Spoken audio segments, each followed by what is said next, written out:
les conséquences à court terme, tout le monde les connaît, hein. On a perdu beaucoup de production en 2020 à cause de la fermeture de beaucoup d'entreprises. On a une reprise cette année qui est en fait complètement liée à la situation sanitaire, donc plus rapide en Asie, plus rapide aux États-Unis, plus tardive en Europe. Bon, il n'y a pas de grande surprise et il n'y a pas beaucoup d'interrogations à avoir.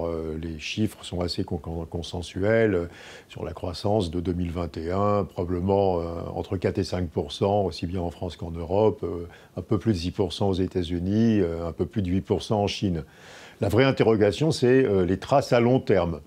Et il y a un vrai débat d'ailleurs entre économistes que je trouve extrêmement intéressant. D'habitude, une récession détruit de la croissance de long terme. Parce qu'il y a des entreprises qui disparaissent, parce qu'il y a des entreprises qui investissent moins, parce qu'il y a des salariés qui perdent leur emploi et qui ont du mal à en retrouver un, qui doivent se reformer, se requalifier. Donc là, et c'est ce qu'on a vu après la crise de subprime en 2009. Hein, on a moins de croissance de long terme après une crise qu'avant. Alors cette fois-ci, il y a un débat. Parce que certains disent oui, mais cette crise-ci, elle va avoir un effet de digitalisation, on peut dire ça, ou de numérisation de l'économie, avec la consommation en ligne, avec le télétravail, avec les nouveaux moyens de paiement. Et cette digitalisation de l'économie, elle va au contraire doper la croissance. Alors c'est un débat qui est extrêmement intéressant. Moi, j'ai un peu peur qu'on soit trop optimiste sur la digitalisation. C'est quand même pas quelque chose qui concerne énormément d'emplois et c'est aussi destructeur d'emplois, hein, si vous robotisez, si vous numérisez la distribution. Donc je suis plutôt dans le camp de ceux qui pensent qu'on risque d'avoir moins de croissance de long terme après cette crise qu'avant.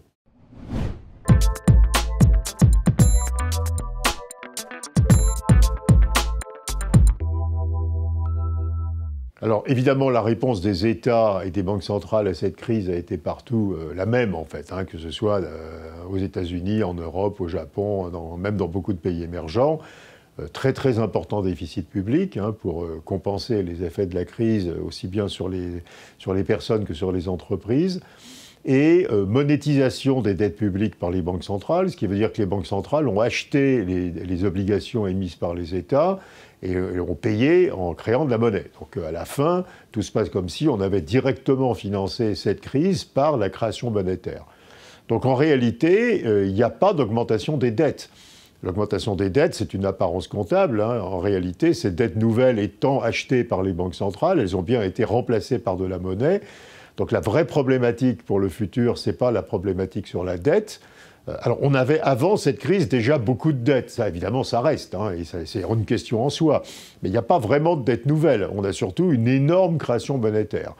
Et là, dans les économies contemporaines, les énormes créations monétaires, ça fait monter les cours boursiers, et on le voit. Et ça fait monter les prix de l'immobilier, et ça se voit déjà très clairement aux États-Unis, et ça va venir en Europe, et c'est en train de commencer. Donc la vraie question, c'est celle des bulles hein, sur les prix des actifs. Et des bulles, c'est très très ennuyeux. D'une part, ça déstabilise l'économie, ça peut fabriquer des crises, et puis ça fabrique des inégalités, hein, parce que ceux qui ont déjà des patrimoines financiers ou immobiliers s'enrichissent, et ceux qui doivent acheter des biens, par exemple un logement, qu'ils doivent épargner pour leur retraite future, s'appauvrissent, hein, puisqu'ils payent trop cher les actifs qu'ils doivent acheter.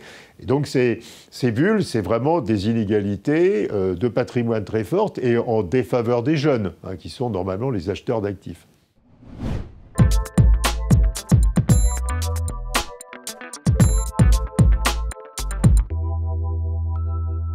Alors, c'est une question très importante, hein, savoir s'il y aura des traces durables sur nos comportements.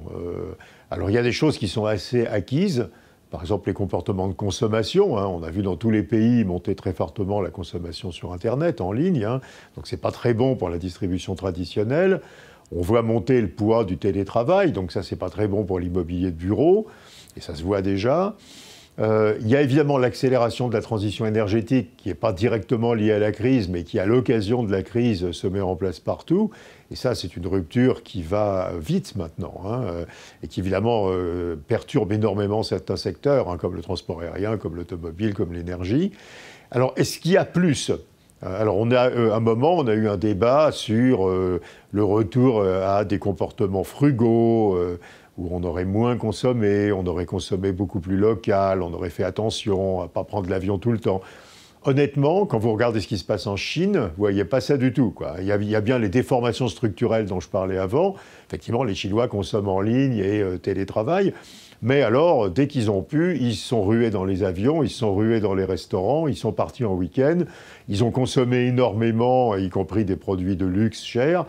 Donc on n'a pas l'impression qu'au-delà de la numérisation dont on parlait avant, il y ait de grosses ruptures dans les comportements.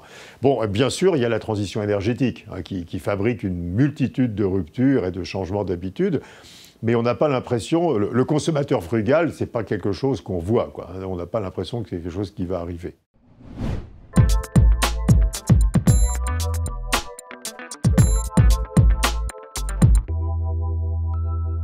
Alors, elles ont joué leur rôle, surtout en Europe d'ailleurs, puisque aux États-Unis, on a une économie qui est financée sur les marchés financiers, et on a vu d'ailleurs que c'était le Trésor et la Réserve fédérale qui devenaient les prêteurs.